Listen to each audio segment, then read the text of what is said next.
جو برآمدے میں نظر آ رہی ہوگی اس کے بالکل سامنے حجر اسود ہے، اور وہاں سبز لائٹ کے سامنے آنے سے پہلے 3 کام کر لیں۔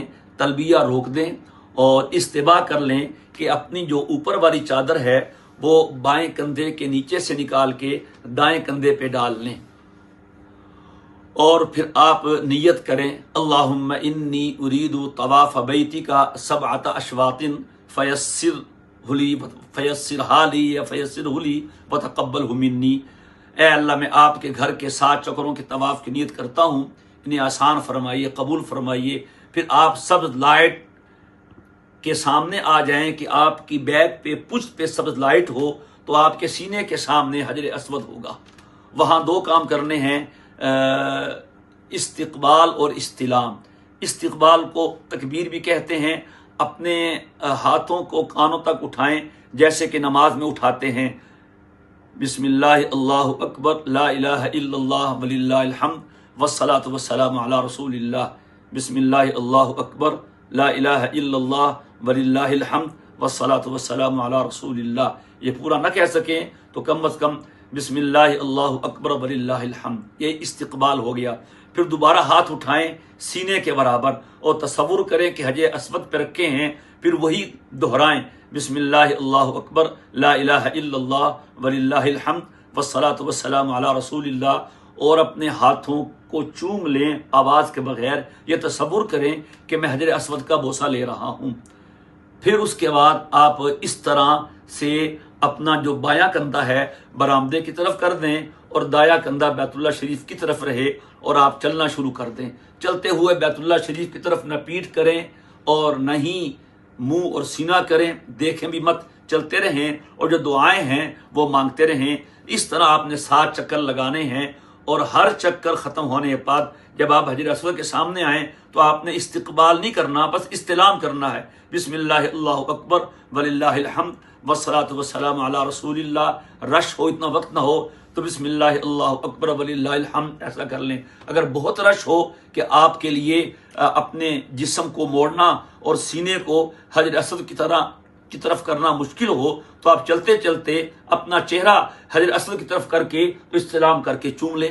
اس طرح آپ نے 7 چکر پورے کرنے ہیں۔ رکن یمانی اور حجر اسود کے درمیانی جگہ بڑی اہم ہے، یہاں دعا قبول ہوتی ہے، اور ربنا آتنا فی الدنیا حسنہ وفی الآخرۃ حسنہ وقنا عذاب النار، یہ مسنون ہے اس دعا کا یہاں پہ پڑھنا۔ جب آپ 7 چکر پورے کر لیں گے تو آپ کا طواف ہو گیا۔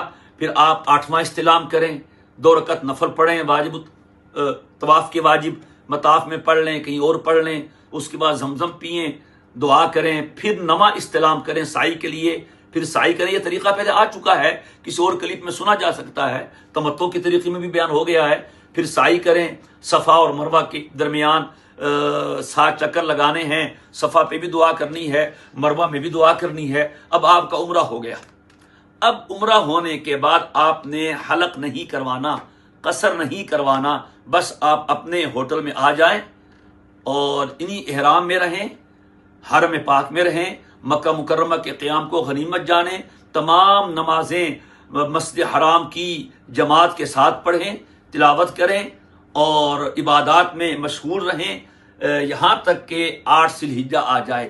اچھا، قران کرنے والوں کے لیے طواف قدوم سنت ہے، فرض یا واجب نہیں، سنت ہے کہ وہ عرفہ جانے سے پہلے ایک طواف کریں طواف قدوم کی نیت سے، اور اگر چاہیں تو اس کے ساتھ سعی بھی کر لیں۔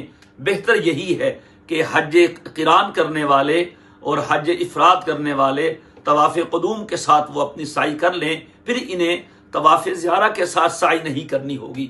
اگر طواف قدوم نہ کریں تو سنت ہے، رہ جائے گی، کوئی واجب نہیں چھوٹے گا، لیکن اگر ہمت ہو تو طواف کر لیں، سعی کی ہمت ہو تو کر لیں، نہ ہمت ہو تو طواف زیارہ کے ساتھ کر لیں۔ لیکن یہ یاد رکھیں، اگر آپ نے طواف قدوم کے بعد سعی کرنی ہے، پھر آپ اس طواف میں رمل بھی کریں گے، استباء بھی کریں گے۔ اگر آپ نے سعی نہیں کرنی اور آپ کا ارادہ یہ بنا کہ سعی ہم کریں گے طواف زیارہ کے ساتھ، تو پھر آپ نہ رمل کریں اور نہ استباء کریں۔ یہ اصول ذہن میں رکھیے گا کہ ہر وہ طواف جس کے بعد سعی ہے، اس طواف میں رمل بھی ہے، استباء بھی ہے، یعنی تیز دوڑنا 3 چکروں میں اور بایاں کندھا ننگا کرنا، اور اس طواف کے بعد سعی نہیں ہے، اس میں نہ رمل ہے نہ استوا ہے۔ تو پھر آپ طواف قدوم کریں، سعی کریں، پھر آپ مینا چلے جائیں، اور حج کے 5 ایام وہ پہلے سے بیان ہو چکے ہیں، اس کے لیے مستقل کلپ ہے۔ آپ نے عمرہ کر لینے کے بعد پھر تلبیہ پڑھتے رہنا ہے۔ صرف حج قران والوں نے طواف کے دوران تلبیہ نہیں پڑھنا، اس کے بعد تلبیہ پڑھتے رہیں، اور پھر مینا، عرفات، پھر آپ رمی کریں گے۔ رمی کرنے سے پہلے تلبیہ ختم کرنا ہے، پھر رمی کرنی ہے۔